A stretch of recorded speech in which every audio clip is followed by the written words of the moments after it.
Hi there, my name is Nick Reyes, and today I'm going to be talking to you about why we should be accepting refugees into our country.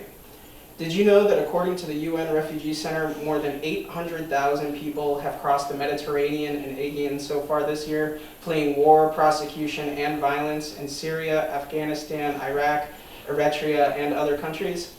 This is an alarming number of human lives just seeking a safe home. When crises like this happen, is it not our duty as fellow human beings to step in and offer assistance however we can? Even though the thought of accepting a group of people we don't personally know much about can be alarming, we need to remain open-minded as our country was founded by refugees and immigrants. The U.S. has always held a stance for positive moral justice and increased diversity through accepting those with experiences we've not personally endured helps create a more informed public dialogue to shape our nation's future.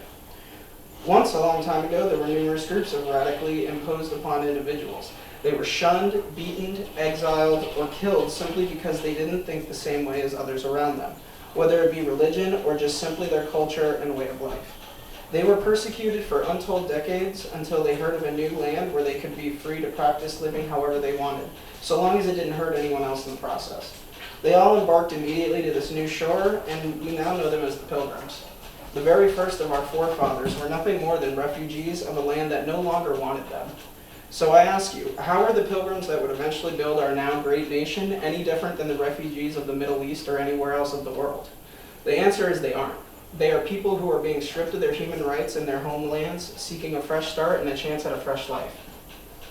These refugees are the physical proof that injustice and violence is still happening all over the globe to this day.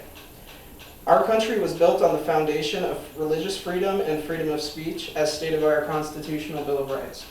Therefore, it is our sworn obligation as both citizens of the United States and citizens of the world to offer an open hand to those who are in desperate need of aid. When these areas of conflict erupt into full-out warfare, there are always countless innocents who have nothing to do with the conflict, caught in the crossfire, and it's the rational thinking world societies that are morally tasked with getting these people to safety. Plain and simple, the right to a safe environment and home is not a right held solely by citizens of first world countries, but of every human that is alive. It is for this reason that we cannot shut our borders to all refugees because we are afraid a few of them might be bad apples. Why should we condemn the lives and strip the basic human rights of hundreds of thousands of individuals just because we're worried a few of them might cause trouble in our country? This is just paranoid madness. The problem is, though, due to the current state of politics, lending aid could be seen negatively. As quoted by Elizabeth Ferris in Natural Disasters, Conflict and Human Rights, Tracing the Connections, while compassion remains at the core of humanitarian action, relief agencies are increasingly conscious of the fact that assistance is rarely neutral and that their actions can have long-term consequences. With the influx of new citizens comes an influx of diversity, talents, and cultures provided by these refugees. When you accept other people who have experiences you have never encountered into your community, you pseudo-adopt all that person's skills, talents, and achievements. Therefore, it would make sense that we would want to expand our repertoire as much as we can so we can be properly equipped to take on any obstacle we find. Not to mention, humans were built to be compassionate. That's why we have a whole emotion dedicated to it. It's called sympathy. This is why when you help someone else with no intentions of being compensated, you get that warm, fuzzy feeling in your chest. Your body is responding positively to your being a decent human being. So why in the world should we not feed this need as much as possible? Unfortunately, though, modern media has painted propaganda depicting these refugees as immoral demons to be feared.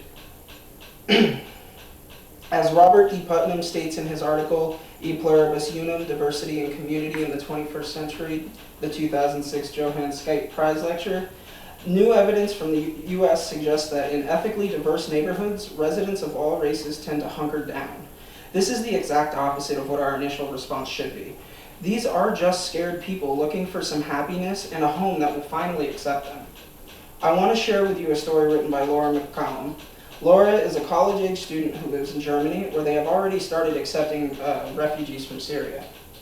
Laura was told numerous times to not go over to them as their men are disrespectful towards women and just overall violent and antagonistic.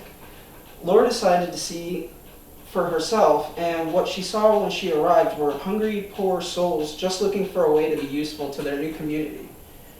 The acts of human kindness shown to Laura by these refugees was so immense and contradictory to everything she had been told about them that it actually had changed her perspective to the point where Laura is now an activist in her community for the fair treatment of those refugees. Now, even though the thought of accepting a group of people we don't personally know much about can be alarming, we still do need to remain open-minded. We need to remain open-minded as our country was founded by refugees and immigrants. The U.S. has always held a stance for positive moral justice, and increased diversity through accepting those with experiences we've not personally endured helps create a more informed public dialogue to shape our nation's future.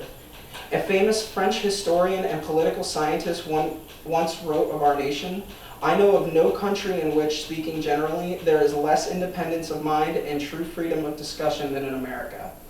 Though some would cynically argue this true today, I argue the contrary. We have the freedom and opportunity to openly discuss, to connect, to change minds, and to effect real change on any topic for which we feel so righteously motivated to do so. Your voice can rally emotions on the other side of the globe. Your voice can inspire and affect change. This is my challenge to you. Go online and openly state your approval of allowing refugees to seek shelter in our loving and accepting country, and that there are allies here that understand their struggle and are just here to help. Thank you.